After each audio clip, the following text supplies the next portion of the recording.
So, as the nation is gripped over the IPL, I thought that let us take you all down memory lane. I'm sure there are a lot of followers of the SNS Cricket Diaries who would love to talk a little bit about the good old times of cricket back in the 90s or the early to mid 2000s as well.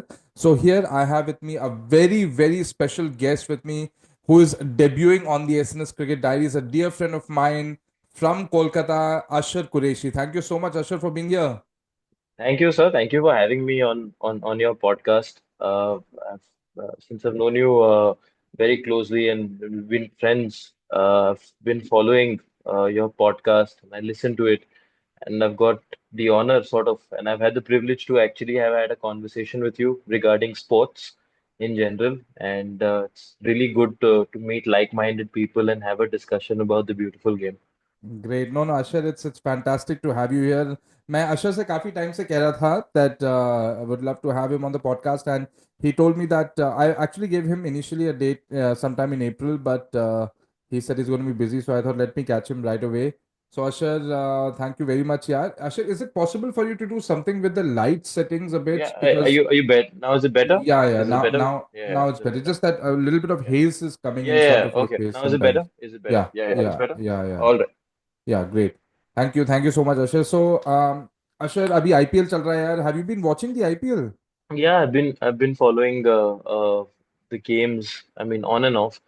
I saw the couple of few games. I think I find Hyderabad a very exciting team to watch. Even though I Mm-hmm. support Kolkata Knight Riders, Right. uh, but I think Hyderabad is an extremely exciting team to, Yeah. watch. And they've been doing what they do really well. They've been batting and they've been going all guns blazing. And we saw it in the previous season as well. I think they Mm-hmm. batted their way through to the finals Mm-hmm. uh, of the last edition. They're really an exciting unit to watch. And other than that, you do follow games on and off. Yeah. You you don't really dwell until and unless your favorite teams are playing. But I've been catching up on a lot of games, and I enjoyed a couple of matches that were played. The Punjab match, which happened, that was also Yeah. it was a good. It was a cliffhanger till the end, and Yeah. the way they batted uh, towards the end. The impact player made the difference. He actually had a big impact on the game, and he batted really well. Absolutely. So yeah, Absolutely. So, guys, let me tell you a little bit about Ashar Qureshi before we move ahead. So, Ashar is a passionate sports enthusiast and a die-hard cricket fan. That's why he's here, of course. And he brings energy and insight to every conversation. And I am witness to that. So whoever I think meets Ashar would definitely endorse what I'm saying here.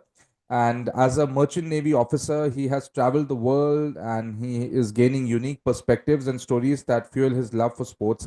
And I guess Ashar, so we should actually start a little bit with your profession. So the fact that you are traveling so much across the world, across oceans, so how does that sort of give you insight into sports and into different cultures? थोड़ा उसके बारे में जरा बताइए.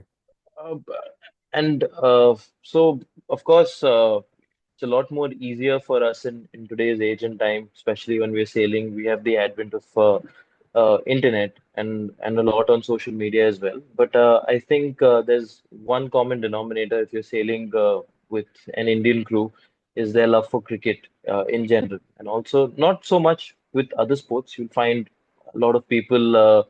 You'll find unique people who, some few who would like to watch football, which I'm seeing in a lot in today's generation. They've Mhm. been following football a lot. But other than that, if you look at Indians, the common denominator, a factor of uniting people has always been cricket. So you'd find a lot of people talking about the game on board the ship. I remember the 2023 World Cup final. We'd Mhm. switched off all our internet and so that we could get better transmission to watch a game of cricket. And Wow. I was on my duty and I was on my watch, so they put the speakers up. So while I was on the bridge, I could listen to how Shreya Iyer and Rohit Sharma and everybody were getting out throughout the day. So Mm. And of course, Travis Head, being Travis Head, he was probably one of the most hated people on board the ship that day. Uh, so yeah, it means the experience is the same thing with the T20 World Cup. I think we got a glimpse of it, and especially after the first 10 overs, all of us, were sent packing. And I know our ship was coming alongside, and we were at mooring stations. Hmm. So the captain was also a cricket enthusiast, so he was announcing on the PA and on the walkie-talkie that we have 24 balls left and we have 18 balls left. Now India champions. So, So which country were you in when the T20 I World Cup final uh, was going I, on? I was I was in Africa at that Okay, point. I was in Africa and we were engaged in ship-to-ship operations. There was another okay, ship that was coming alongside.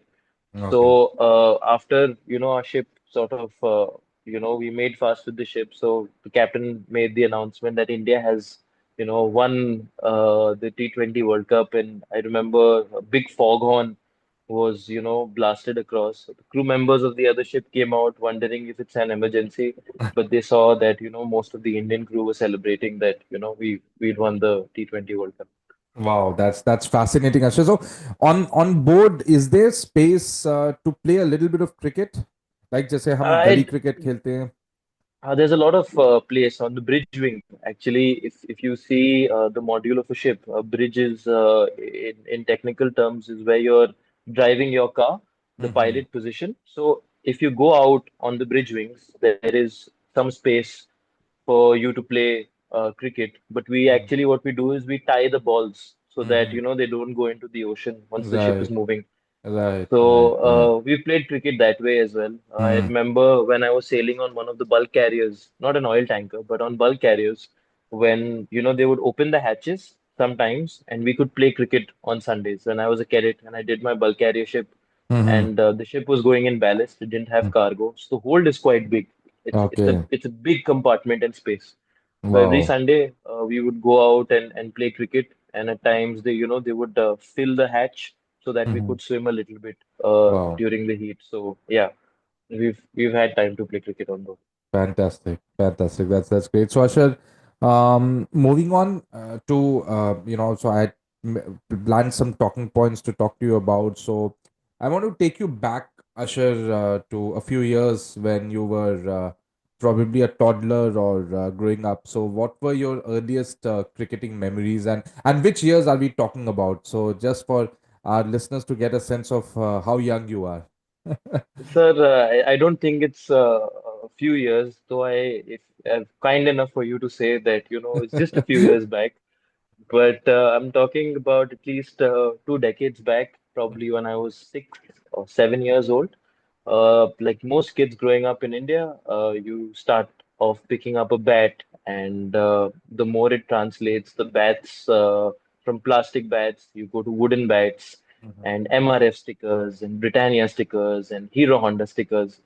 So that's how we would relate ourselves as cricketers in our own mind. And yeah, I don't know, sir, if you remember with Milo, when you used to buy Milo, you used to have tennis balls and bats that were Yeah. given along. So there was one more reason to buy Milo because we would get free bats and balls to play with. And we used to stay in Calcutta. We used to stay in a place called Portland Park when my father was working as a government servant. So we had a big lawn outside where Mhm. every day I think my father would give me half an hour of knocking. If now we're talking about technical terms, but at that time it was just playing cricket, sort of catching a few balls in the air, and I sort of started taking to cricket, started watching cricket, and I became very fascinated with cricket commentary in general. Tony Craig's and Tony Cozier's at that time. So I Navjot Sidhu as well. How Yeah. when we were growing up, I He remember was, the yeah, he was coming feud into the between commentary that time. Yeah. feud between Jeffrey Boycott and Navjot Singh Sidhu over the super selector thing. That was something you would tune into ESPN. Oh my God. for a while. I Yeah, think I had literally forgotten about the super selector thing, but yeah, that was quite a craze at that point of that time. was a craze. That's the equivalent to your FPLs, your fantasy Premier Leagues and Dream 11s at that time. But Yeah. yeah, I just took to cricket commentary. I think in school I'd done a little bit of commentary amongst some Mm-hmm. people, and Dean Jones and Robin Jackman. All of these people were, really fascinating to hear. They were really nice to hear on the ears. And I started playing cricket. I took the sport a little seriously. My father was kind enough, and my mom was kind enough, and also my sister. I think she's also a big part to play with me liking the sport. She was sporty enough to play with all the boys when we used to play. She was predominantly a leg side player. She would slog the Wow. ball, and it was very tough to get her out because we didn't play with LBWs. The balls she couldn't play, she would just kick it because. So yeah, I and coaching began, and I started playing a little bit of cricket. I took mostly I was a left arm bowler. Started bowling with my left hand, and I would bat with my right hand. Hmm. So I bowled. I was that time I used to call myself a fast bowler, and I used to do a little bit of coaching. And under 13s, there was a club called Arians Club in Calcutta. Uh, I'd gone there for my medicals and registrations to play, and I think I had a science exam. I think I was in fifth, class five, or class six, either one of them. I had the science exam next day, so might have played a game or not played a game. So that was uh, the amount of that's how much I took the sport very seriously. And then obviously, when you sort of move forward with life, it just becomes more of a leisure thing when you want to meet Hmm. your friends. I started taking to other sports growing up. Basketball also became a passion when I was in school, in college. But yeah, whenever you do get a chance to play cricket or you see people playing cricket on the streets, I think that's the beauty of Bengal in general. They love Wow. sports. Hmm. They love their sports, Hmm. whether it's cricket, whether it's football. And Yeah. if you see, if there's a small tournament, carom tournament going on, you'll see around 15, 20 people hovering around and, sort Hmm. of watching it with intent. Hmm. So whenever you do get a chance, you want to knock around a couple of balls. So that was my earliest memories of playing cricket. And I've played a lot of cricket. I've Hmm. played a lot of cricket So growing up were you a in school batter, days, a especially. bowler, or an all-rounder? I was an all-rounder. I was a bowler who could bat. I would Hmm. open the bowling. Hmm. I was a left-arm bowler, and I could bat a little bit. But I would come at Hmm. number six or number seven, and I could hit balls around. Or I was Right. a fast rotating, like finisher. I wouldn't get a Right. lot of chance to bat, but Hmm. batted few times in the nets. But predominantly, I was a left-arm bowler. Hmm. Wow, nice. So, Ashar, आपने mention किया about a lot of commentators and a couple of the names that you took, Tony Cozier, Robin Jackman. I think those are just gems that we unfortunately they are no more for us to hear. But can you talk us a little bit about some cricketers growing up? Who were your favorite cricketers, and what impression did they make on you? So, like every household in India, growing up in the 2000s, there'd be one name that will be taken unanimously. You ask any child, any person that's grown up, that is Sachin Ramesh Tendulkar.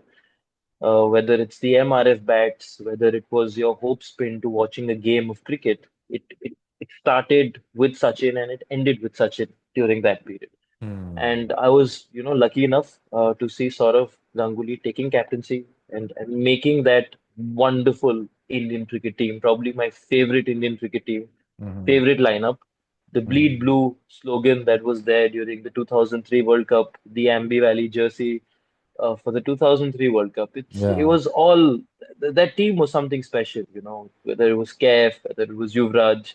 The big fan of Rahul Dravid uh, growing up, VVS Lakshman, Saurav Ganguly, that middle order of India, the golden middle Hmm. order of India, as they used to call Sachin, Saurav, Hmm. Dravid, Hmm. Lakshman. They've given us so many good memories. The 2001 Calcutta Test, Hmm. so many good memories. To name a few. And I was a big fan of the Australian cricketing when I was growing up. In my time, since the time I watched cricket, I've never seen a team that has been so dominant on the field.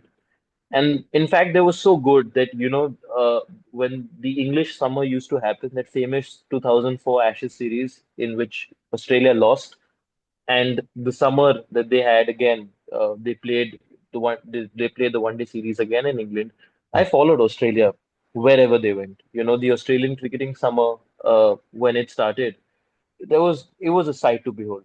It was absolutely a sight to behold because they were just too good. They would bat, the way they batted, the way they fielded, the way they bowled. I felt any pitch for them, for their bowlers, Yeah, was, too good. They yeah, were probably one of the best teams I've seen yeah. in a while. My father and I always have this discussion. He says it's the best team that he's seen is the West Indies team from the 70s. Mm. But from what I've seen with cricket, I mean, 34 unbeaten games in World Cups, Yeah, that's something special. It yeah. won't be replicated.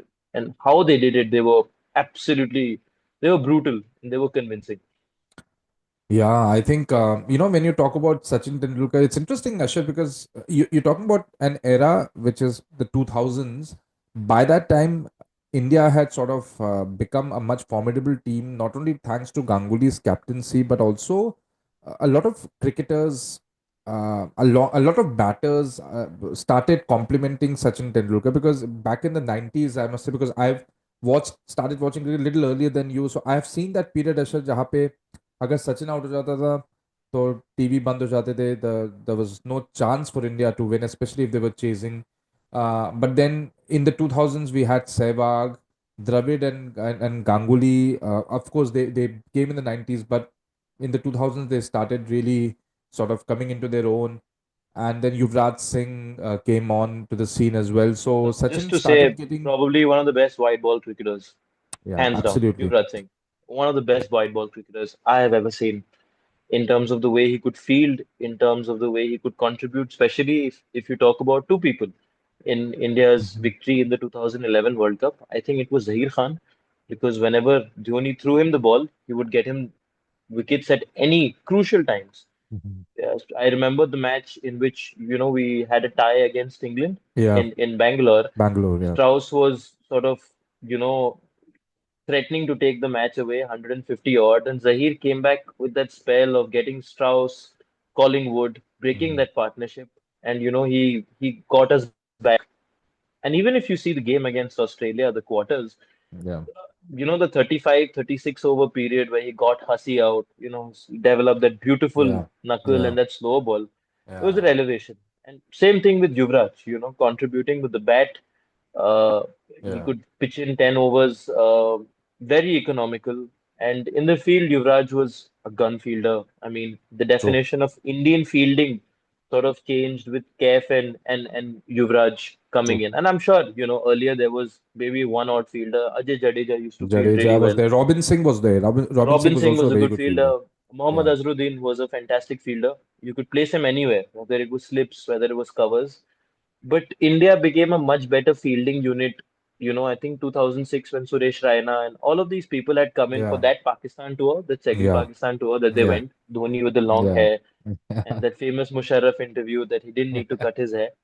So Yeah. India became a much, much, much better fielding side in general. I think they became a lot more fearless in the way that they played cricket, and it had to attribute to Saurav Ganguly. But the era True. of cricket at that time was very different. I think Yeah. I don't know. Zimbabwe's team was also very nice. Henry Yeah. Olanga, Heat Streak, The Flower Flower Brothers. brothers. Yeah. Yeah. Yeah, Stuart Carlyle, Andy Blicknott. Yeah. So many, so I mean, many players that you could watch. it's just unfortunate that Zimbabwe. I mean, from those days of wonderful cricketers, they've just I think gone down although now they are competing a bit but yeah I mean so Ashar if we talk about you mentioned so many wonderful cricketers any foreign cricketer of course you mentioned Australian team as a whole but any other foreign cricketer in particular which sort of captured your imagination growing up. Jack Callis, when I Mhm. was growing up, I think I'd never seen such a complete player, Mhm. 300 odd test wickets and test average of about 45, thirteen Mm-hmm. thousand runs. Test Mm. cricket. You see his ODI stats, they were Mm. brilliant. He was a bowler who could chip in. He was a very good fielder.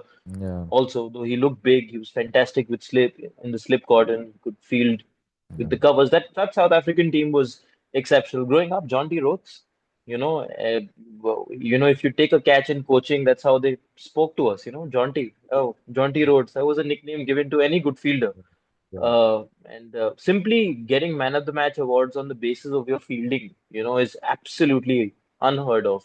Lance Absolutely. Klusener, that South African team, Lance Klusener, I've never seen a batsman or a player of that order. He was brutal. He was He was brutal. Yeah. absolutely He brutal. was, I think, the typical T20 batter before T20 came. Absolutely. I was a big fan of Glenn McGrath growing up. Brett Lee, I think Wow. No Amazing. person ever has not copied Brett Lee's action to bowl. More than Yeah, Brett Lee, I think recently there was a video in which Bumrah was seen copying his action in front copying of Brett action Lee, and Brett Lee was sort Brett of Lee. really amazed at Okay. that. Yeah. So Wasim Akram, I think, because I was a left arm bowler, I used to see a lot of Wasim Akram, and I think, hands down, probably one of the best bowlers I've ever seen. yeah. People can talk of McGrath, they can talk of Ambrose, they can talk of Courtney Walsh, they can talk of Alan Donald, but there was something about Wasim Akram, true magician with the ball. Mm, Wickets which were flat, 30 overs gone, you still feel that Pakistan has a chance to win because that duo yeah, could do magic with the old ball. Just that's magic true. with the old ball. I remember one Sharjah game, South Africa needed about 90 odd runs to win. They had 9 wickets, 8 wickets in hand, about 20 overs left. Both of them came back for the second spell. The ball started Mm. reversing in Sharjah. They knocked Yeah, the fluff out of them. They knocked the fluff out of them. Abdul Razak chipped in. Shoaib Akhtar chipped in. yeah. The great time to That watch was a cricket. great Pakistan team. That was a great Pakistan team. A Also, joy to one watch them. player, one pace bowler. He had a very short stint and a very thin career, and really caught my eye. Was Shane Bond. Amazing, Uh, Shane amazing. Bond I was mean, brutal. brutal. A beautiful bowling action, and at the same time Complete bowling action. he could just bowl thunderbolts of 90 miles per hour plus. I mean, if you He could remember, swing the Ashar, the ball late. 2003 World Cup game, India versus New Zealand.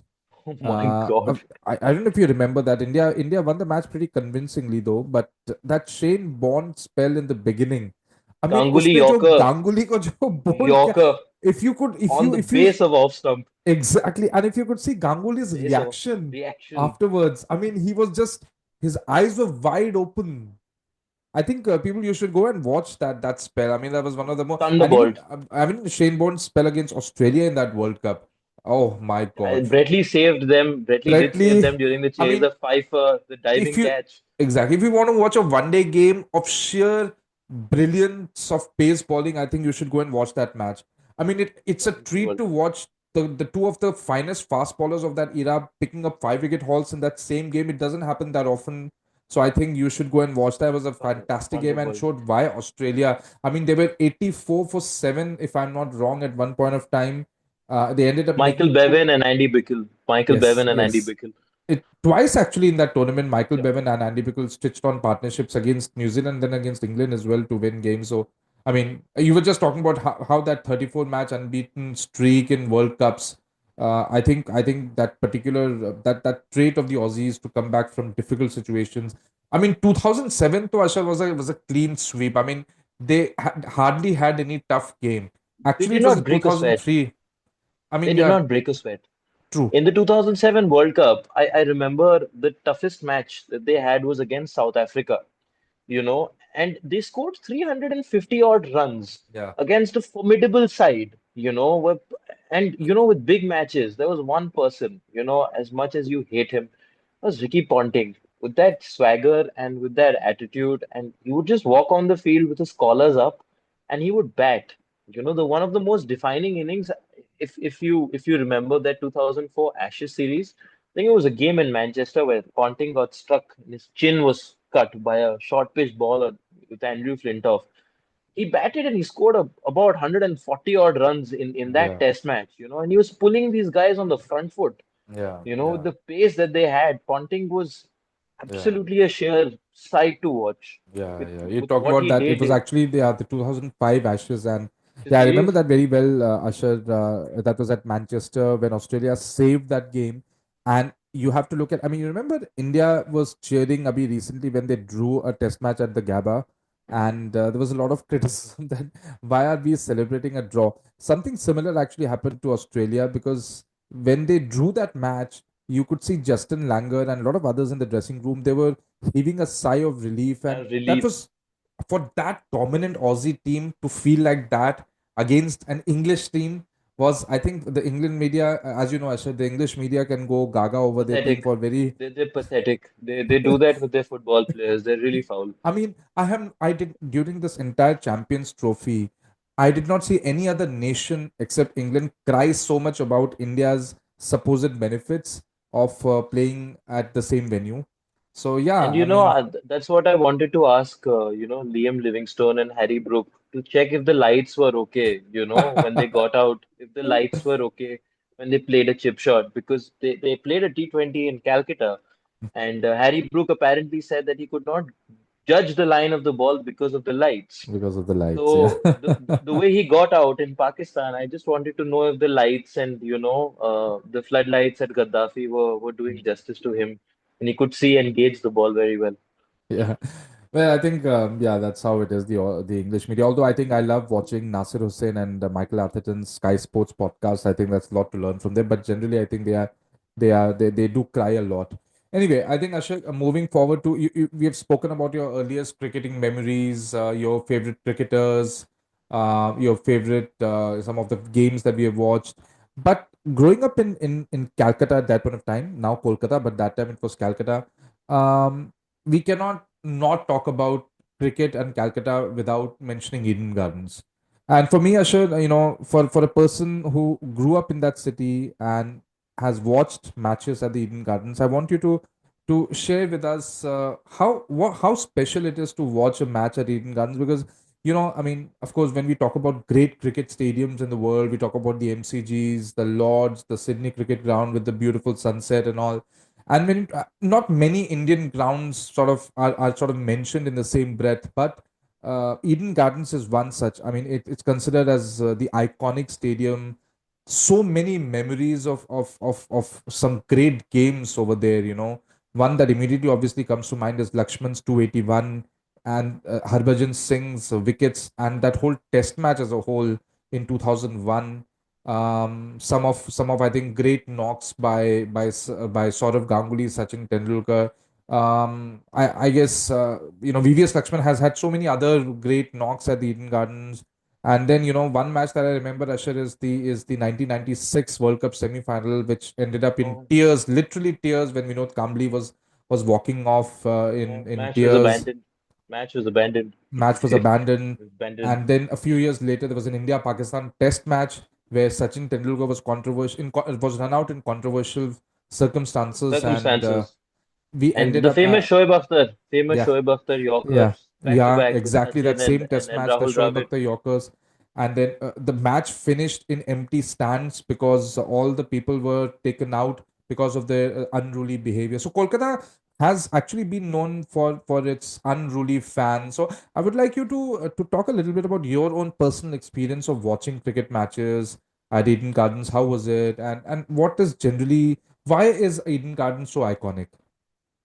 For a couple of reasons now, Eden Gardens has of course changed quite a lot. They've made the corporate boxes for the Yeah. IPL. They've shrunk the capacity Hmm. uh, to what it was before. But whenever you go to Eden Gardens, my first memory of going to Eden Gardens was back in 2002, the Test match between India and the West Indies. Sachin, of course, you went in and you lost early wickets. Sachin comes in, saves the day. Yeah. Beautiful, beautiful century. I saw it. I was there throughout the whole day, and that was a really, really, really good experience because at that time, I'll tell you, the Eden Gardens was packed. Even for a 5-day test match, whether it was for a 1 day, 5-day test match, Eden Gardens was packed, was jam-packed. People took time out to come and watch the game. The office goers would come later after the tea session to, fill the stands, the member stands and everything.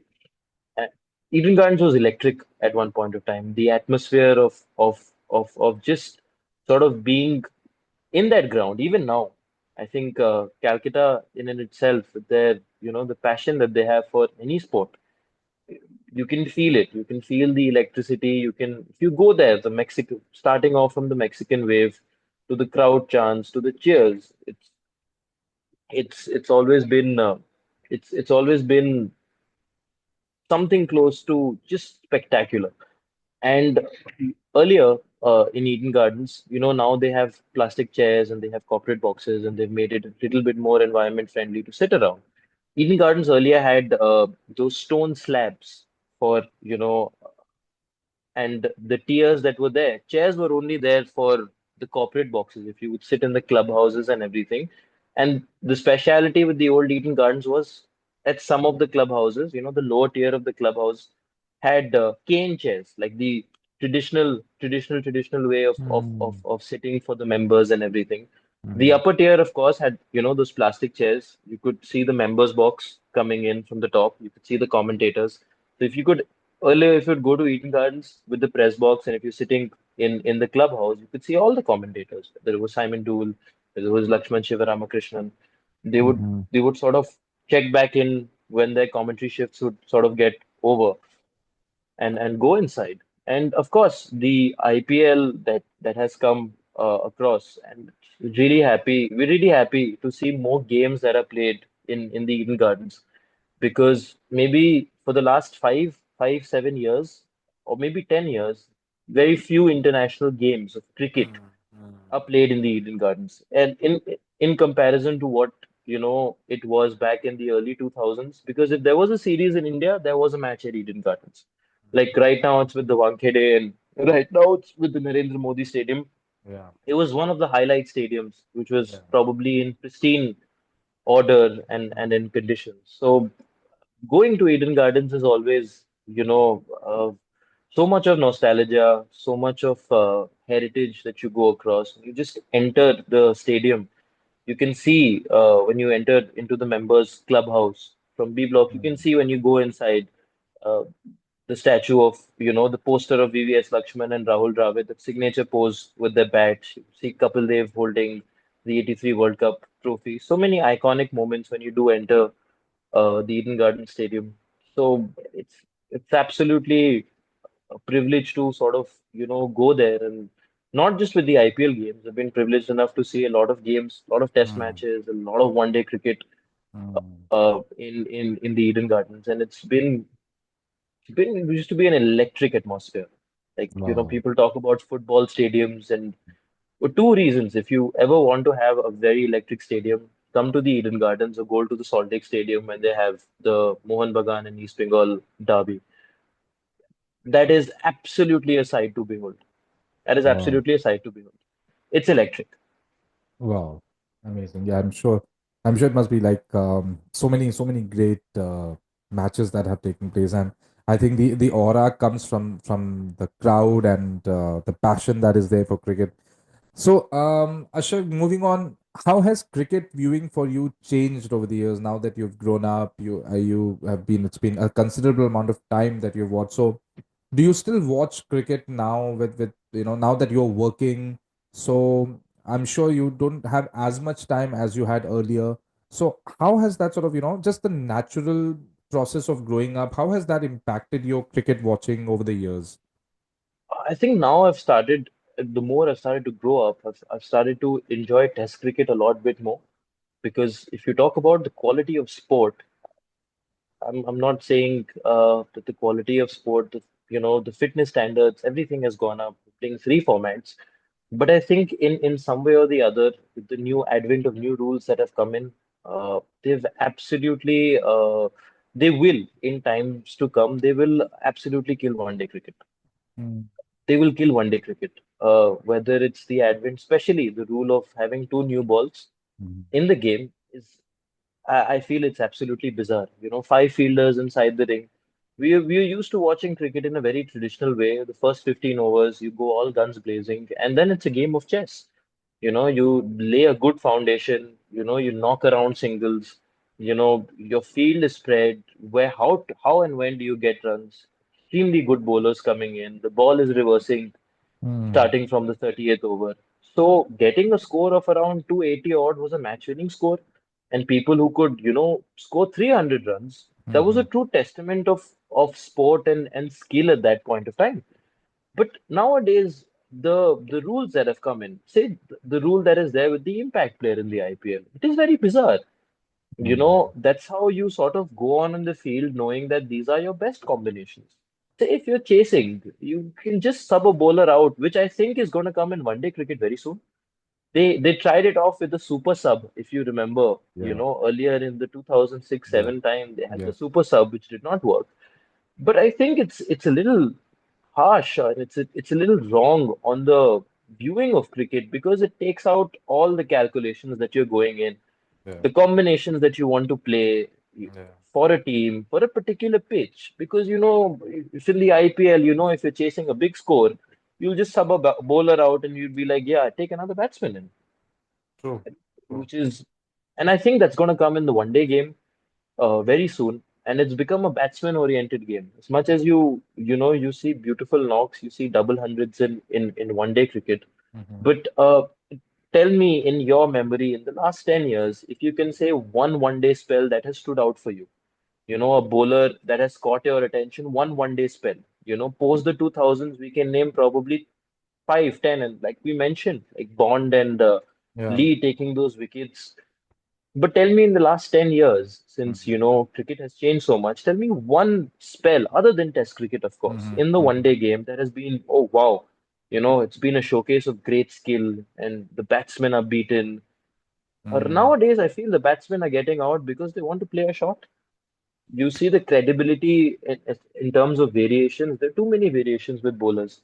They try a lot, and I think it's not giving too much to the bowlers, to be really mhm, honest. It's become a batsman-friendly game.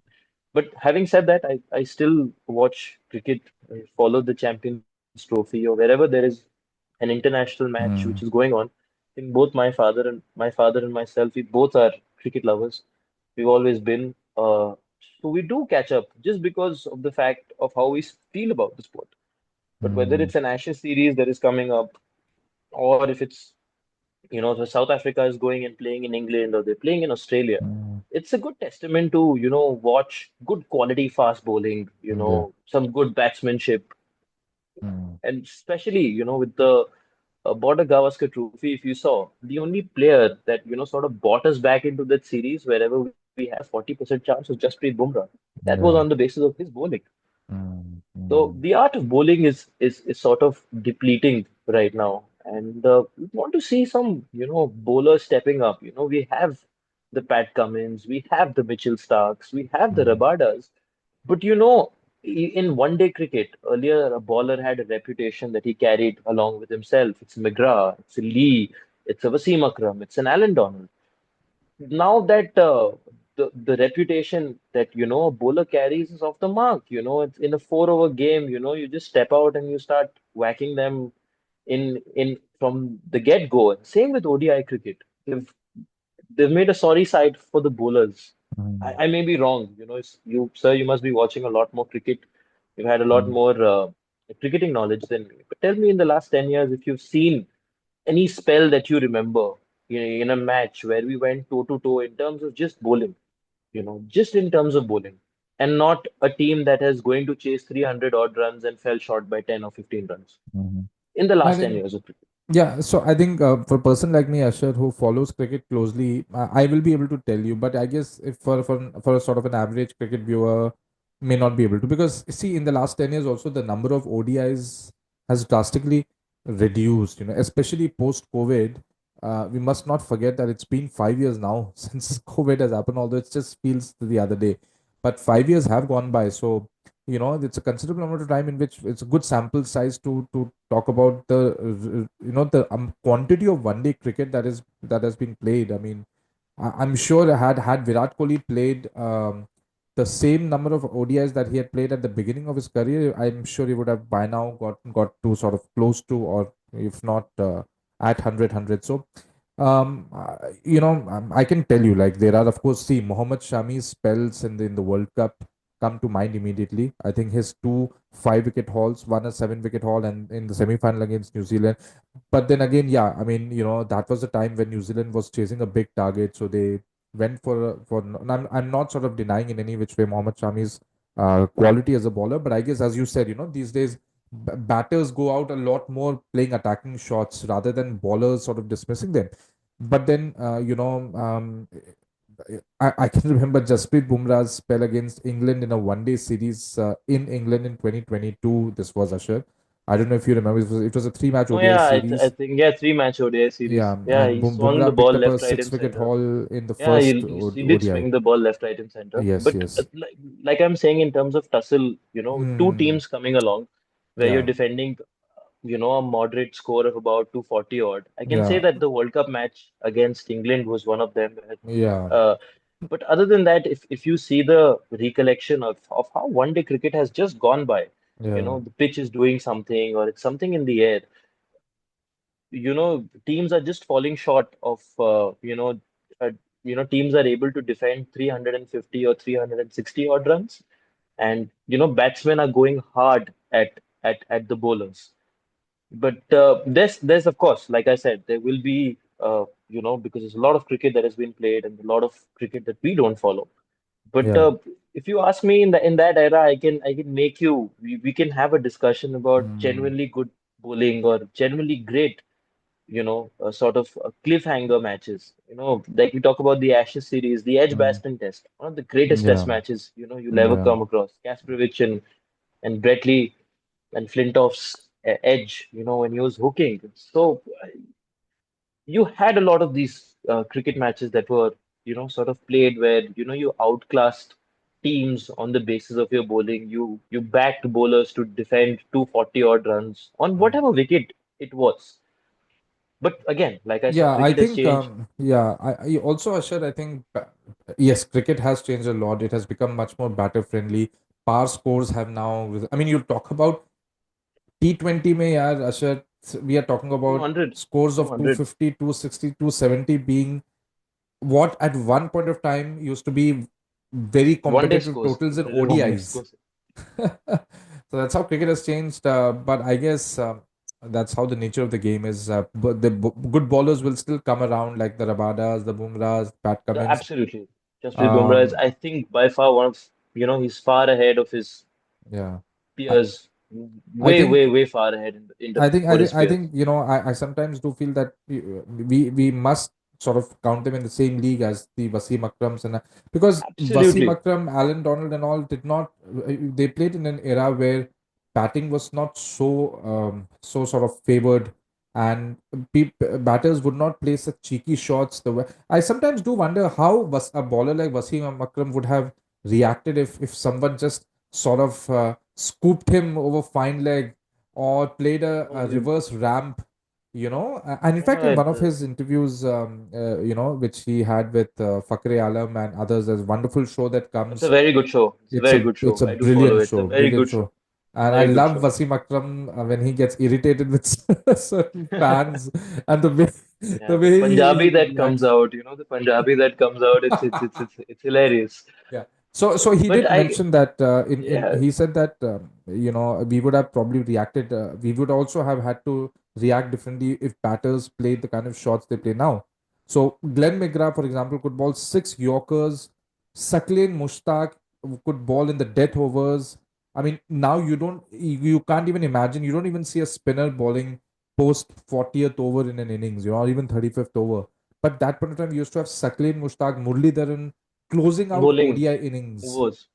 So Very because true. batters were not as capable to clear the boundary with as much frequency as they do now. So yeah, I mean, yeah, that's a very good point. Some good points have come out in this question about how cricket has changed over the years for you. So But I Ashar, think if if anybody tried to scoop a Wasim or a Bakar Yunus, the next ball where it is gonna land. It's gonna land right on their toes. yeah. They're gonna land right on their toes. But Ashar, the thing is that today's batters are so good at playing these. Absolutely, So even absolutely. and that is why the Yorkers. I mean, you talk about variations. A lot of ballers now doing too much variations. It's because they don't want to be predictable. Because batters, the And I, moment they see someone predictable bowling at even a good Yorker in this day and age might just go over the keeper's head or but over I the still fine leg. think a good Yorker is a good Yorker. And you see Jasprit Bumrah. I'll take a Hmm. Bumrah for example.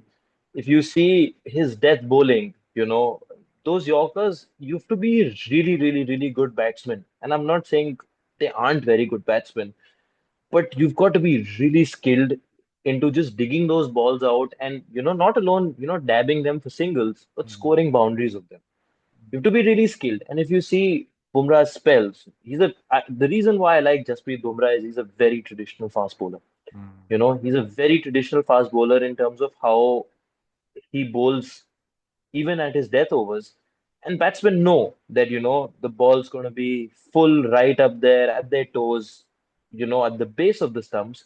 But even if you see good batters, T20 batters, you see his spells in the World Cup, you see his bowling at the death, it's still very tough to dig out a very good Yorker. Yeah, yeah, absolutely. I think Traditionally, it's a joy to watch Bumrah bowl, and I guess if I were to talk about three bowlers whom I really enjoyed, who gave me the thrill when they came up to bowl, I think one would be Shane Warne, another one would be probably Saeed Ajmal. Very underrated because Najmala, he yes, did not. absolutely. I mean, for some The reason or Dusra the other, was, yeah. that Dusra was, Unfortunately, that Dusra was banned after him, and I mean, I he think the was never the ball he Dusra was never the itself is same gone. bowler after he came back from his testing of his action, Yeah. and The ball Dusra itself is gone. I think they've tried off with the caroms and all the yeah, flickers that they have with their hand. The ball Dusra, which actually came from the back of your hand, yeah, it's gone because it becomes objectionable with chucking. with Saqlain checking, yeah. Mushtaq had a very good Dusra. I think Yeah, he the was the the series in which he inventor. got Sachin Yeah, out, that Chennai Test game yeah, match, yeah, the yeah. bad bag, that was the Dusra itself. Great, So yeah, great match that was. Shane Warne Yeah, again, uh, genius. He could, genius, yeah, absolute genius. It was a sight to watch volleyball. That yeah. was an I absolute think sight to we watch should do volleyball. one podcast on some great bowlers as well, Ashar.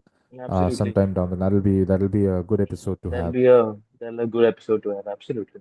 So, Ashar, let me take you now more to the present. I want you to talk a little bit about the recent Champions Trophy, which India won, and supposedly India had the best of the conditions. They didn't have to travel, and they played all their games at one venue. So it's been 20 days now, almost 20 days. I think 9th March was when the final happened, and we are sitting here on the 28th March. So yeah, 20 days is a huge time in modern cricketing calendar. So people just move on yeah, into the IPL.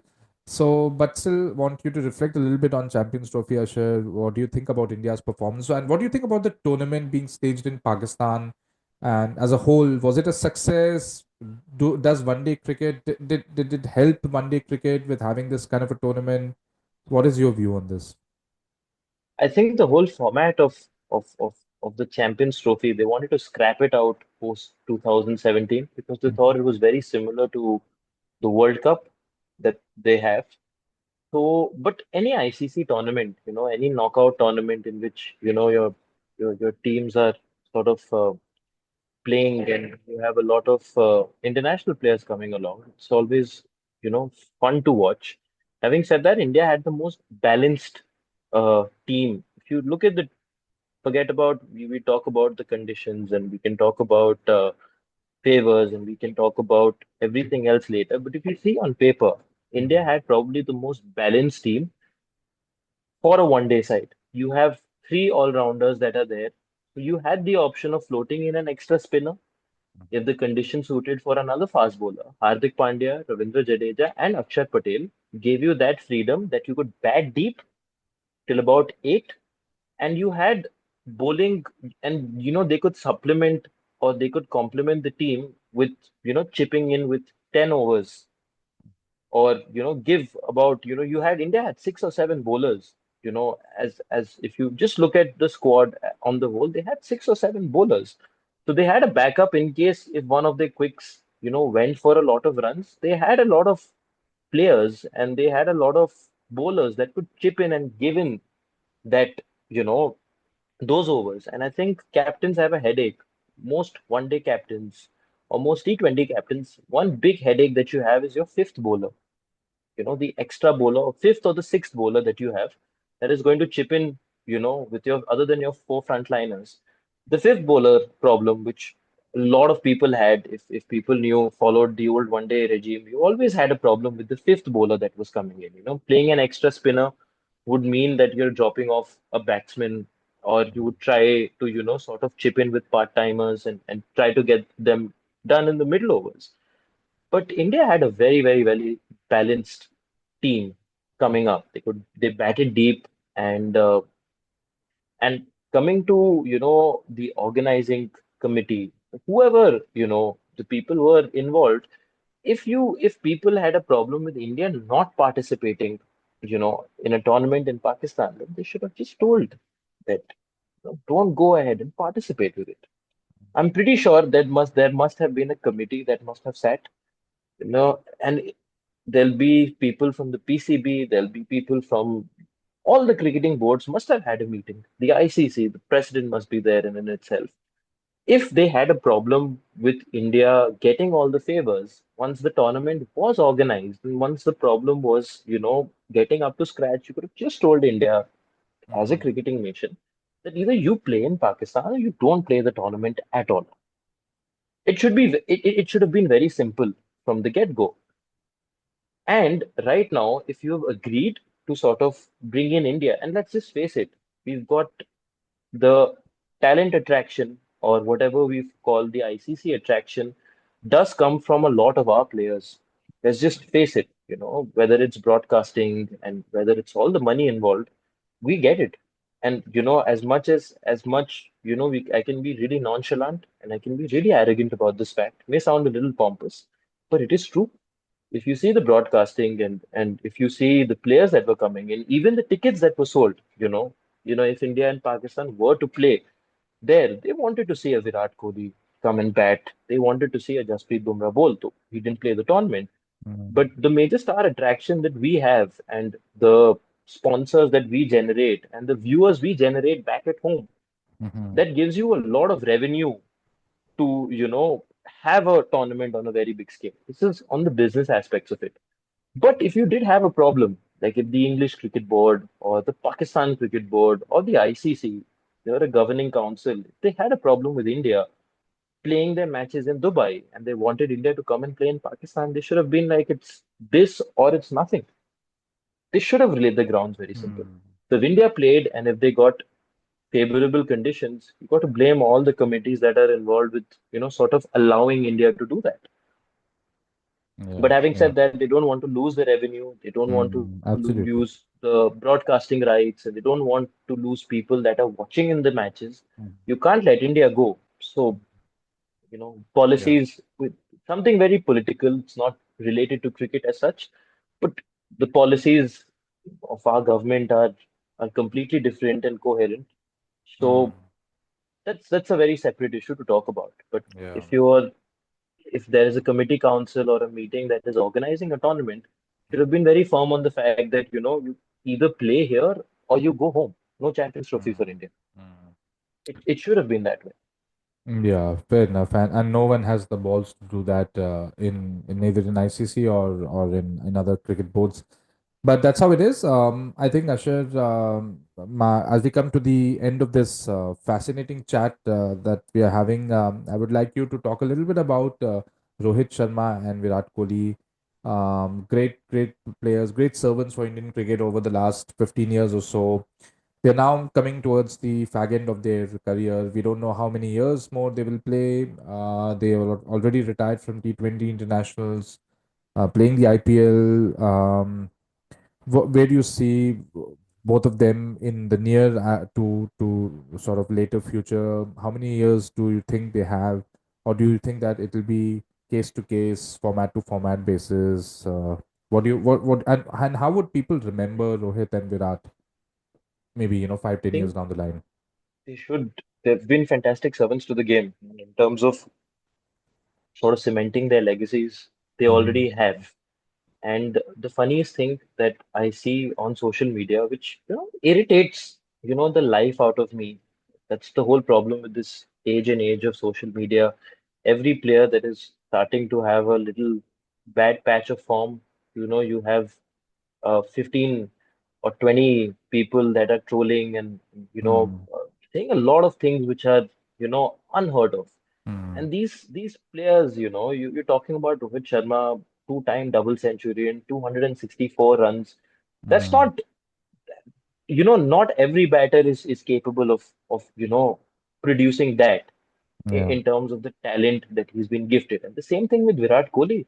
I think he's really Mm, fit for who he is as a sportsman.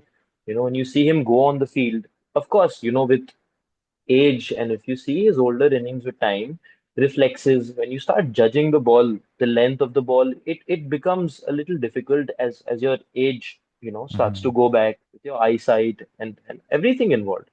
So the balls that you'll be able to judge a lot more quickly in your peak or, back back in those days, it will be difficult, and it's a cycle for every sportsman.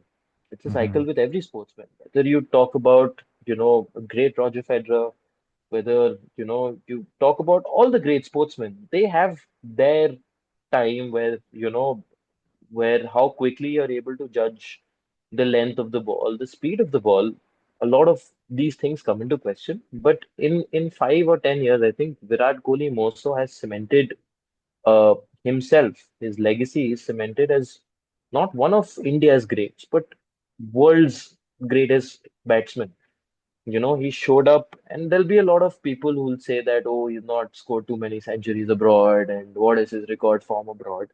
But I'm saying that to सेना just सेना bat countries में कैसा है, we have this हाँ, obsession with सेना सेना. Countries में कैसा है, बट ऑस्ट्रेलिया में 2014 में उसका अगर आप बिग बैश, अगर if you see his average in Australia, where most batsmen struggle, he's averaging over 70 in those in that series coming in and alone. So he went to South Africa again in 2018. You remember the series, the centuries that he scored in test matches. He went to the West Indies, he scored a double hundred. There is obviously going to be a time for, every good thing to end. Like we grew up as Sachin fans. Do you remember the time the tennis elbow injury came, and when Sachin came on TV, we were in hope, that Sachin would replicate. He had a patch of bad form itself. He found himself again as a batsman, towards again going towards the World Cup and sort of the tail end back when he went to that New Zealand tour. And, Yeah, you know, yeah.